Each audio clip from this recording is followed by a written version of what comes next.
So what's the best way to keep ourselves occupied? Let's talk to the author, Chris Lloyd.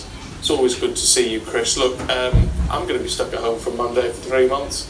I could do with a few ideas. I'm sure lots of people at home could as well. What do we do to keep not only our bodies but our brains active?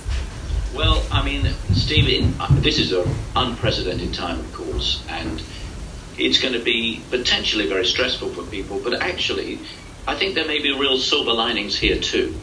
And particularly for young people whose whole lives are being turned upside down, suddenly in a small space with their parents and maybe their siblings, this is an opportunity to reconnect. And you ask what our brains love to do, and what they love to do is to connect things together. And actually, our traditional school system, has many, features which are terrific. But one of the things it struggles with is actually making connections. We divide subjects up into different bits, and we chop knowledge up into timetables and syllabuses. And actually, my wife and I home educated for several years, and our first instinct was to create a school at home. And I have to tell you, the first 3 months was hell on earth. So even though that might be the instinct, if your children are there to say, right, let's have a timetable, let's divide things up, let's make it very structured, I don't think you can do that at home very successfully. It is a different environment. Parents are different from teachers. What you can do is to connect things together. And you can ask a child what they're interested in. And you can ask each other, Stephen, what are you interested in? Maybe there's something you haven't had a chance to really explore because of the busyness of everyday life. That suddenly you can say, right, that is something I want to pursue and I want to get to know more about and I want to find. And you can find yourself reconnecting with your own natural interests. And this is a unique opportunity for people young and old to do the same thing. If you have a child then, Chris, who says, well, I'm interested in hedgehogs, for example, which is a very valid point, how can you take something as sort of obscure as that and turn that into something which is educationally valid?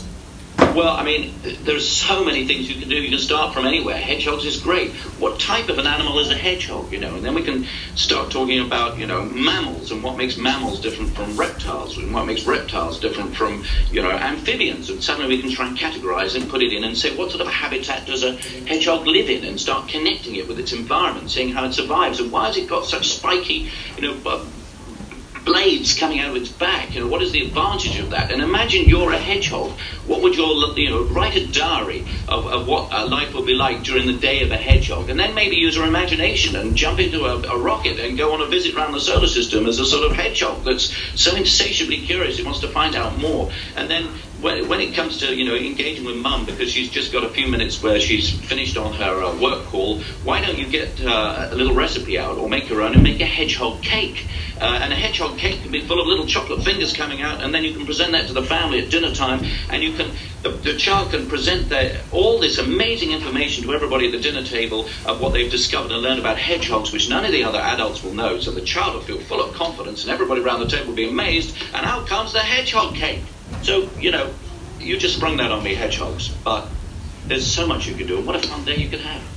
Yeah, I was going to say, it is that wonderful idea, and I know when I've talked to you before, taking one small interest, and you can actually turn that into environmental studies, mathematics, English literature, all these sort of issues which otherwise would seem extremely dull to most children. Well, they're usually presented in a very disjointed, very disconnected way, and teachers who I admire infinitely, because it's so difficult to engage 30 children all at once on something they didn't choose to be at school. They didn't choose to learn about photosynthesis at 11 o'clock on a Tuesday. It just happened to them because they were told that's what they needed to know. But there's a chance for us to rethink things now. There's a chance to actually say to children individually, as individuals, what are you interested in? And allow them to develop that natural curiosity that they're born with and learn all sorts of skills, from research to presentation to maths to experimentation to memory. I mean, all these life skills that make you adaptable can be learned through connecting things together and pursuing your interests. And of course, being adaptable is going to be vital for the economy because people's jobs are going to change. The world is changing so quickly. We want young people to have a love of learning.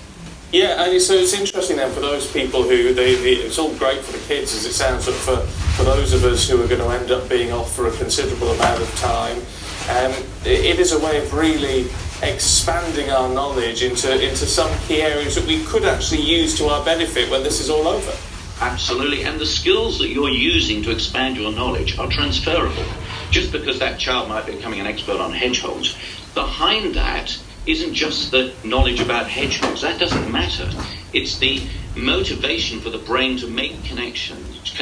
It's like, doing physical exercise. It doesn't matter whether where you're having that exercise. You're exercising your muscles, and that's building up your resilience. That's allowing your body to thrive and grow and adapt. Just the same with the brain.